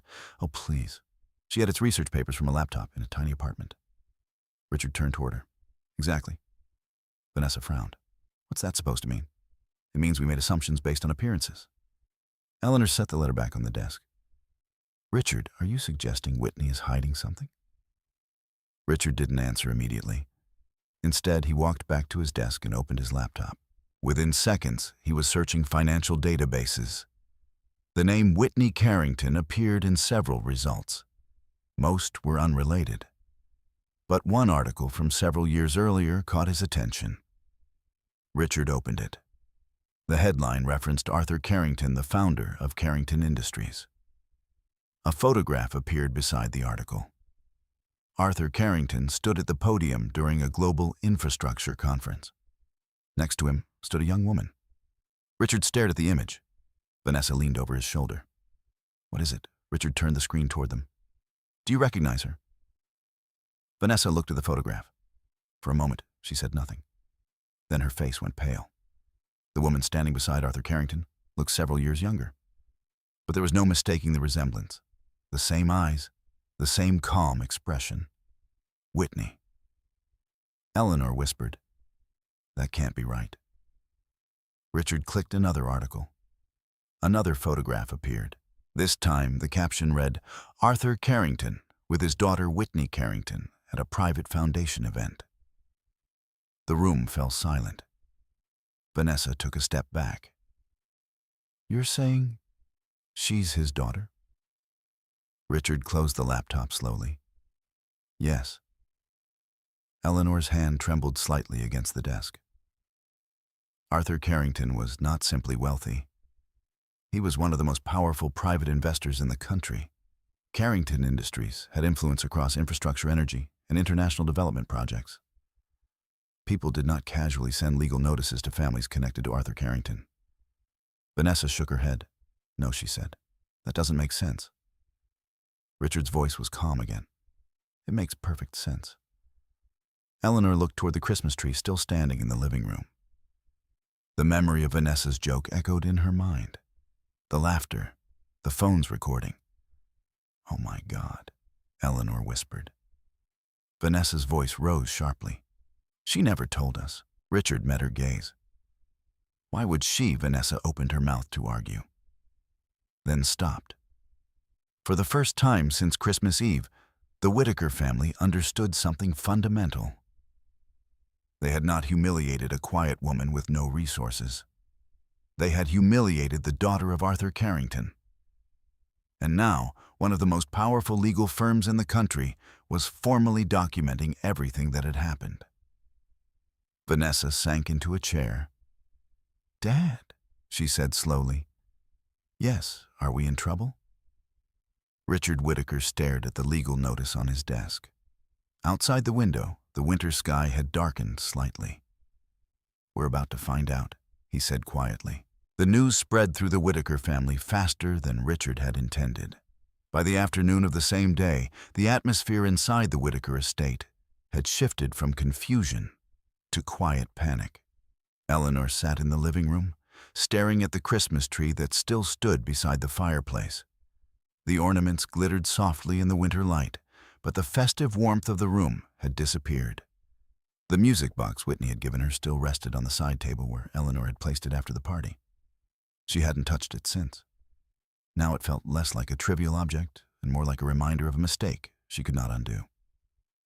Across the room, Vanessa paced near the window. This is ridiculous, she said again for the third time. Richard remained seated at the dining table with his laptop open, reading through several financial news articles. It's not ridiculous, he said calmly. Vanessa threw her hands into the air. She never told anyone who she was. Richard didn't look up. That doesn't change the facts. Vanessa stopped pacing. So, what are we supposed to do? Richard closed the laptop slowly. We wait. Vanessa stared at him. That's your plan for now. Eleanor finally spoke. She humiliated us, Vanessa continued. If she had just told Noah, Richard cut her off. Vanessa. His voice was sharp enough to stop her immediately. We humiliated her. The room fell silent. Eleanor lowered her eyes. Vanessa crossed her arms but said nothing. Richard stood and walked toward the window. Snow was falling again outside, covering the long driveway with a thin white layer. For decades, Richard Whitaker had built his reputation carefully. Whitaker Holdings had grown through steady partnerships, calculated risks, and one guiding principle: never embarrass the wrong people. And Arthur Carrington was absolutely the wrong person to embarrass. Meanwhile, nearly 200 miles away in Boston, Whitney was sitting in the quiet corner of a private cafe near Beacon Hill. Daniel Mercer sat across from her reviewing a tablet filled with financial reports. I expected a reaction, Mercer said calmly. Whitney stirred her tea slowly. What kind confusion first? And after that, Mercer looked up. Panic. Whitney did not appear surprised. Mercer slid the tablet across the table. This came in this morning. The screen displayed a financial news alert. Whitaker Holdings had canceled a scheduled investor meeting in Hartford. Whitney studied the article. That's unusual. Mercer nodded. Very. He leaned back slightly. Companies rarely cancel meetings without explanation, unless they're dealing with internal problems. Whitney sipped her tea quietly. Across the cafe, several people worked on laptops, completely unaware of the quiet legal storm forming around a Connecticut real estate company. Mercer continued scrolling through the financial reports. There's another development, he said. Whitney waited. One of Whitaker Holdings' lenders has requested clarification on several trust structures connected to the company. Whitney raised an eyebrow. Because of us, Mercer smiled faintly. Because legal notices have a way of attracting attention, Whitney understood. Once lawyers became involved, financial institutions often began asking questions. Not out of hostility, out of caution. Mercer set the tablet down. I should warn you, he said, about what things may become uncomfortable for them very quickly. Whitney looked out the cafe window. The snow outside had begun to fall more heavily. I'm not interested in destroying anyone, she said. Mercer nodded. I know. Then what happens next? Mercer folded his hands together. Next comes verification. Whitney tilted her head slightly. Of what the financial assumptions your in-laws were making. Whitney understood the implication. You think they believed they could control the situation after the baby was born? Mercer nodded. That's one possibility. And the other? Mercer gave a small smile. They believed you were financially insignificant. Whitney almost laughed, but she didn't. Across the cafe, Mercer's phone buzzed. He checked the screen briefly. Another update, he said. Whitney waited. One of the guests from the Christmas party posted a short video clip online this morning. Whitney's expression remained calm. The humiliation, yes. Whitney sighed softly. Was it widely shared? Not yet, Mercer said. But the person who posted it has several thousand followers. Whitney closed her eyes for a moment. Public humiliation rarely stayed private for long. Mercer leaned forward slightly. This is where things become unpredictable. Whitney looked at him. Because of the internet? Yes. Mercer tapped the table lightly. Once public attention begins to grow, the Whitaker family's social circle will start asking questions. Whitney knew that world well enough. Wealthy families often depended on reputation as much as financial stability. And reputation could disappear quickly. Mercer opened another file. This is the next step, he said. Whitney read the document carefully. It outlined a formal request for financial disclosures related to the Whitaker family trust structures. Whitney looked up. That will escalate things. Mercer nodded. Yes. Whitney sat quietly for a moment. The baby moved gently beneath her hand. Her voice remained steady. Send it. Mercer studied her face carefully. You're certain? Whitney nodded once. Yes. Mercer closed the tablet. Then the next few weeks will be interesting. Whitney smiled faintly. She had never cared much for drama. But she understood one simple truth. When people underestimated quiet individuals, they often revealed far more than they intended.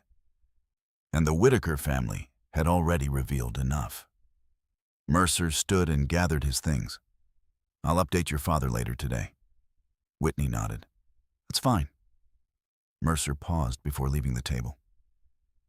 There's one more thing you should prepare for. Whitney looked up. Noah. Whitney said nothing. Mercer continued carefully. When the Whitaker family realizes the full situation, they'll likely reach out to him first. Whitney looked back toward the snow-covered street outside. Yes, she said softly. They probably will. And somewhere in Connecticut, the Whitaker family was already preparing to make that call. Noah Whitaker first realized something was wrong on Monday morning. He had just arrived at the Whitaker Holdings office in Hartford when his assistant appeared at his doorway looking unusually nervous. Mr. Whitaker. She said carefully, Your father asked if you could come to the conference room. Noah glanced at the clock on his computer screen. It was barely 9. Now, yes. Noah stood and grabbed the folder he had been reviewing. His father often scheduled early meetings when new development proposals were being discussed, so the request didn't seem particularly strange. But when Noah entered the conference room, the atmosphere felt different immediately. Richard Whitaker sat at the far end of the long glass table. Eleanor was there as well. Vanessa sat beside her, unusually quiet. And next to Richard sat a man Noah had never seen before. The man wore a dark suit and had several folders open in front of him. Richard gestured to a chair. Sit down, Noah. Noah took the seat slowly. What's going on? Richard slid a printed document across the table. Read this. Noah looked down. The letterhead read, Mercer and Hale LLP. He skimmed the first paragraph. His brow furrowed. This is about Whitney. Richard nodded. Yes. Noah looked up again. A preservation notice, he said. What does that even mean? The unfamiliar man spoke for the first time. It means your wife's legal representation has formally requested that your family retain all communications related to certain financial and personal matters. Noah looked at him. And you are David Keegan, the man replied. I represent Whitaker Holdings. Noah felt a tightening in his chest. Why does Whitney have lawyers involved? Vanessa leaned forward quickly. Because she's overreacting. Richard shot her a look. Vanessa. She fell silent again. Noah turned back to his father. Dad, what's going on? Richard folded his hands on the table. There's something you need to understand about Whitney. Noah frowned. What do you mean? Richard hesitated briefly. Then he said the words that changed the room. Whitney Carrington is the daughter of Arthur Carrington. Noah blinked. What? Vanessa spoke impatiently. Arthur Carrington, Carrington Industries. Noah stared at them. That's impossible. Richard slid another document across the table. A printed photograph. Arthur Carrington standing beside a younger Whitney at a foundation event. Noah's stomach dropped. That's Whitney. Yes, Richard said quietly. Noah leaned back in his chair. The room suddenly felt too warm. You're telling me my wife never mentioned she's the daughter of a billionaire? Vanessa crossed her arms. Apparently not. Noah looked at the legal notice again, then at the photograph, then back at his father. Did you know? Richard shook his head. No.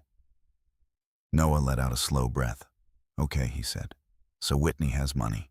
Why does that matter now? David Keegan answered. Because Arthur Carrington's legal team is now reviewing your family's financial structures. Noah looked confused. Our financial structures, Richard spoke carefully. The trust arrangements. Noah stared at him. What about them? Richard hesitated. Keegan answered instead. Your family established several trusts intended to protect Whitaker assets from potential marital claims. Noah blinked again. That's normal. Yes, Keegan said. But certain internal discussions referenced your wife and unborn child. Noah's voice sharpened. What kind of discussions? Richard sighed. Estate planning, Vanessa muttered under her breath. Everyone does that. But Keegan shook his head slightly. The issue isn't the planning itself, he said. It's the language used in those communications. Noah looked from one face to another, and Richard rubbed his temple.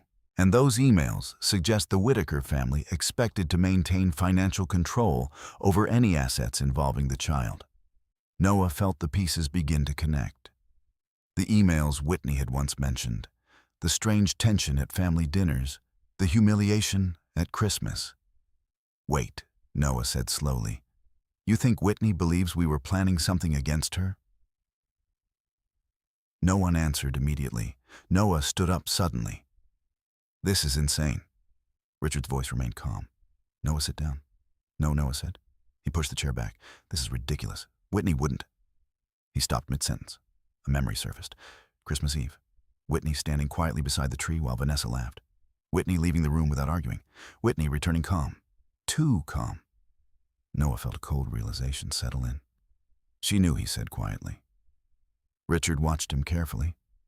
Knew what Noah looked down at the legal notice. She knew something was wrong before the party. Vanessa scoffed. Oh, please. But Noah shook his head. No, he said. She's been watching us for months. The room fell silent again. Keegan closed one of the folders. That would explain the documentation she provided to Mercer and Hale. Noah looked up sharply. Documentation, Richard nodded slowly. Emails. Noah's heart began to pound. You gave her access to the trust discussions, he asked his father. Richard frowned. Of course not. Vanessa looked suddenly uncomfortable. Well, she was in the room sometimes when we talked. Noah turned toward her.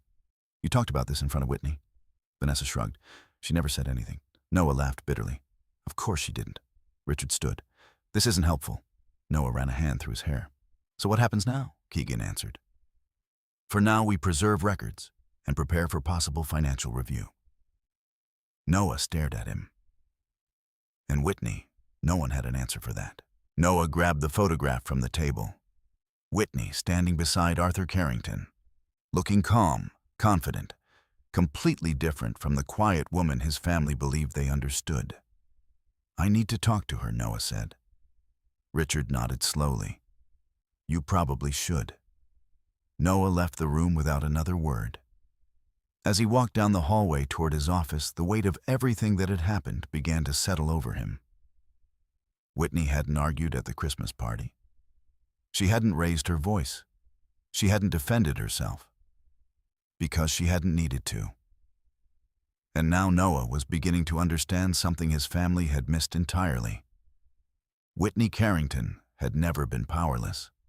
She had simply been patient. Noah arrived at the Boston apartment just after sunset. The drive from Hartford had taken longer than usual. Snow from the previous night had frozen into thin layers of ice along the highway, forcing traffic to move slowly. But Noah barely noticed the road conditions. His mind had been somewhere else the entire time. He kept replaying the same image over and over again. Whitney standing quietly beside the Christmas tree, Vanessa laughing, phones raised around the room, and Whitney saying nothing. At the time, he had thought her silence meant she was hurt. Now he wasn't sure. Now it looked more like restraint. When Noah unlocked the apartment door, the lights inside were already on. Whitney sat at the dining table with her laptop open. A small lamp illuminated the room with warm light. She looked up as he stepped inside. "You're home early," she said calmly. Noah removed his coat slowly. "We need to talk." Whitney closed her laptop. "Okay." Her voice carried no tension, no anger, just quiet readiness. Noah walked toward the table and sat down across from her. For several seconds, neither of them spoke. Then Noah placed the printed photograph from the conference room on the table. Whitney looked at it. Arthur Carrington standing beside her several years earlier. She didn't appear surprised. "You found out," she said. Noah stared at her. "You're Arthur Carrington's daughter." Whitney nodded once. "Yes." Noah leaned back in his chair. "Why didn't you tell me?" Whitney folded her hands calmly. "Because I wanted to live a normal life." Noah exhaled sharply. "You think this is normal?" Whitney met his eyes. It was. Noah rubbed his face with both hands. "My entire family thinks you're threatening them with lawyers." Whitney tilted her head slightly. "I didn't threaten anyone." "Whitney, there's a legal notice." "Yes." "You hired Mercer and Hale." "Yes." Noah stared at her. "When were you planning to tell me about any of this?" Whitney didn't answer immediately. Instead, she asked quietly, "Do you remember the emails your father sent last month?" Noah frowned. "What emails?" Whitney opened her laptop again and turned the screen toward him. Several messages appeared. Richard Whitaker discussing the family trust, Vanessa mentioning the baby, language about control. Noah read silently. His expression darkened. "You were reading my family's emails. They were sent to shared accounts." Noah leaned back again. "This is unbelievable." Whitney's voice remained calm. "Noah, your family has been discussing my child as a financial asset. Our child." Whitney didn't react to the correction. "They assumed I had no resources." She continued. Noah looked frustrated. "They were talking about estate planning." Whitney met his gaze steadily. "And humiliating me in front of 30 people was estate planning too." Noah had no answer.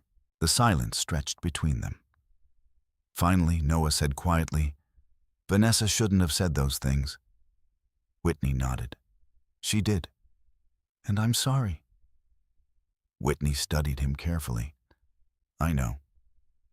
Noah looked at the laptop again. "You really think my family was planning something against you?" Whitney rested a hand on her stomach. "I think they believed they could control the situation after the baby was born." Noah looked uncomfortable. "That's not," Whitney interrupted gently. "Noah." Her voice was soft but firm. "You didn't stop them at the party." Noah closed his eyes briefly. He remembered that moment clearly now, standing beside Whitney, hearing the laughter, choosing silence. "I didn't realize how serious it was," he said. Whitney's expression remained neutral. "I did." Noah leaned forward. "So what now?" Whitney closed the laptop again. "I've started the legal process." Noah blinked. "For what separation?" The word landed heavily in the quiet room. Noah stared at her. "You're serious?" "Yes." "Whitney, we can fix this." Whitney shook her head slowly. "No." Noah's voice rose slightly. "You're ending our marriage because of one bad night." Whitney looked at him with calm clarity. "Noah." She paused. "This didn't start on Christmas Eve." Noah said nothing. Whitney continued. "It started months ago when your family began treating me like I didn't belong in your life." Noah lowered his gaze. "And I stayed silent," Whitney said, "because I hoped you would eventually see it." Noah's voice dropped. "I didn't." Whitney nodded gently. That's why this is happening now. Noah sat back in his chair, stunned. You're really leaving? Whitney's voice softened slightly. I'm protecting myself. And the baby? Noah looked toward her stomach. A complicated mixture of regret and fear crossed his face. Are you taking my child away from me? Whitney shook her head. No. Noah looked up quickly. You'll still be the baby's father. The words seemed to surprise him. Whitney continued. But our marriage is over. Noah leaned forward again. Whitney, please. She raised a hand gently. This isn't revenge. Noah's voice cracked slightly.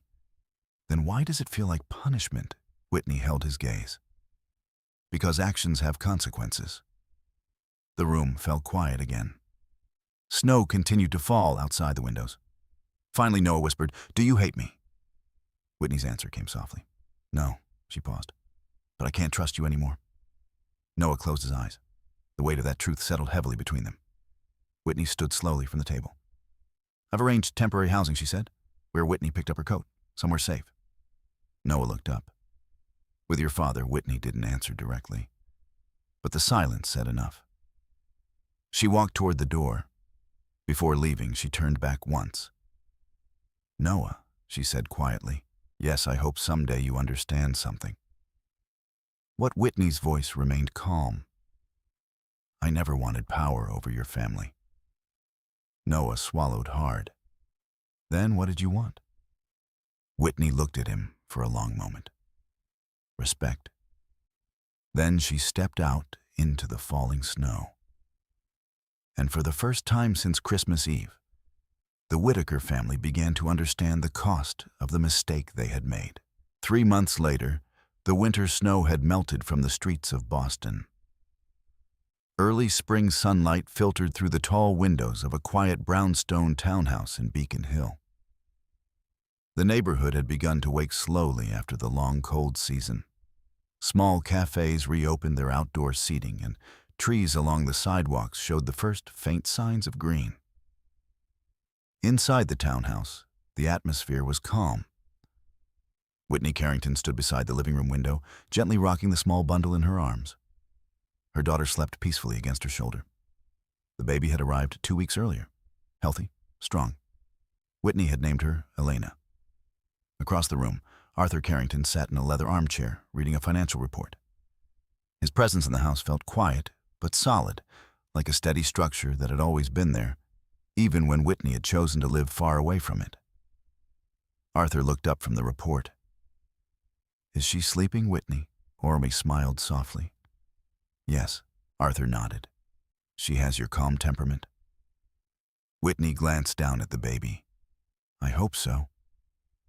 For a moment the room remained peaceful. The past few months had moved quickly. After Whitney left the apartment in Boston that winter evening, the legal process had unfolded exactly the way Daniel Mercer predicted. The separation papers were filed within 2 weeks. Whitney's documentation, the emails, the financial discussions, and the recordings from the Christmas party became part of the formal record. Mercer handled everything with his usual precision. The Whitaker family attempted several quiet negotiations at first. Richard Whitaker requested meetings. Eleanor sent several carefully written messages expressing regret for misunderstandings. Vanessa remained silent. Whitney responded through her attorneys. There were no dramatic confrontations, no public statements, just legal procedure. During the financial review, Mercer's team confirmed what Whitney had suspected. The Whitaker family trust had been structured specifically to maintain control of certain assets through future generations. The unborn child had already been discussed internally as part of that structure, not illegally, but strategically. Once those communications were documented, the negotiations shifted quickly. Whitney requested only 2 things: full legal independence and clear custody protections for her daughter. She did not pursue financial claims against Whitaker Holdings. She did not request public apologies. She simply asked the court to recognize the evidence and finalize the separation. Within 2 months, the marriage was legally dissolved. Arthur Carrington had attended only 1 meeting during the entire process. He sat quietly in the back of the conference room beside Daniel Mercer. He never spoke directly to the Whitaker family. He didn't need to. His presence alone changed the atmosphere. The Whitakers understood immediately that the situation had moved far beyond their control. Whitney hadn't tried to destroy them, but their reputation in certain financial circles had shifted quietly. Investors asked questions. Business partners became cautious. Not because Whitney attacked them publicly, but because the story itself was uncomfortable. A wealthy family humiliating a pregnant woman at a Christmas party. The videos circulated quietly within social networks. Enough people saw them, enough people formed opinions. Richard Whitaker eventually withdrew from several major projects. Whitaker Holdings continued operating. But the family's influence no longer carried the same confidence it once had. Whitney rarely thought about them anymore. Her focus had changed. The baby stirred slightly in her arms. Whitney adjusted the blanket gently. Arthur set his report aside. "You're settling into motherhood well," he said. Whitney smiled faintly. "I'm learning."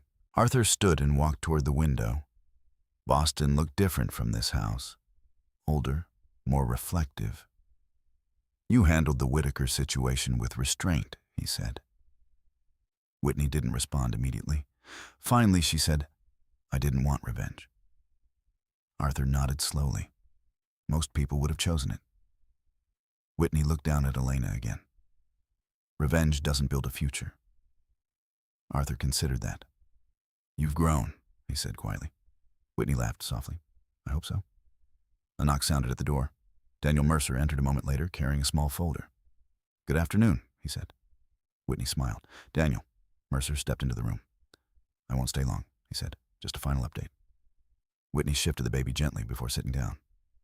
"What kind of update?" Mercer handed her the folder. "The final settlement documents were approved this morning." Whitney opened the folder and read quickly. Everything looked exactly as expected. Mercer continued. "Custody arrangements are confirmed." Whitney nodded. And Noah Mercer hesitated slightly. He asked to see the baby. Whitney looked thoughtful. "Did he?"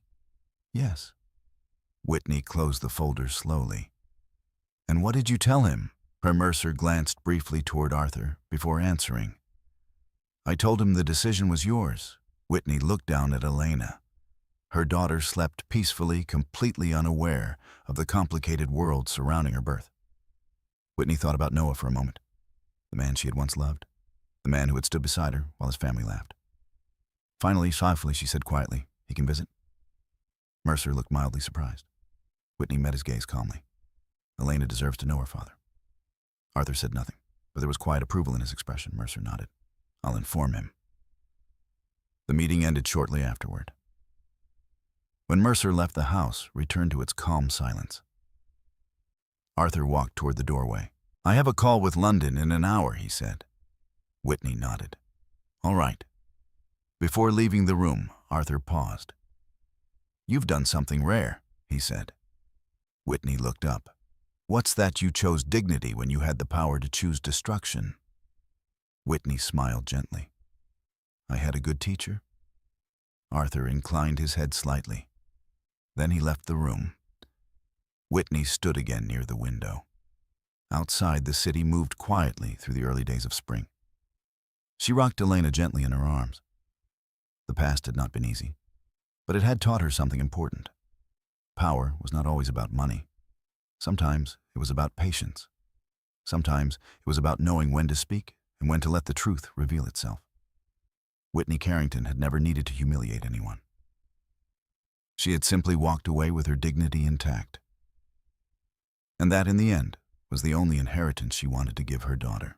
The story of Whitney Carrington isn't really about wealth. It isn't even about revenge. It's about something quieter, something harder. The strength it takes to remain calm when people underestimate you. The discipline it takes to let actions speak instead of anger. Whitney could have used her father's name the moment the first insult was spoken. She could have ended the conversation instantly. But she didn't. She watched. She documented. She waited. And when the truth finally came into the light, she didn't celebrate anyone's downfall. She simply chose dignity. That kind of strength doesn't always look dramatic. Sometimes it looks like silence. Sometimes it looks like walking away.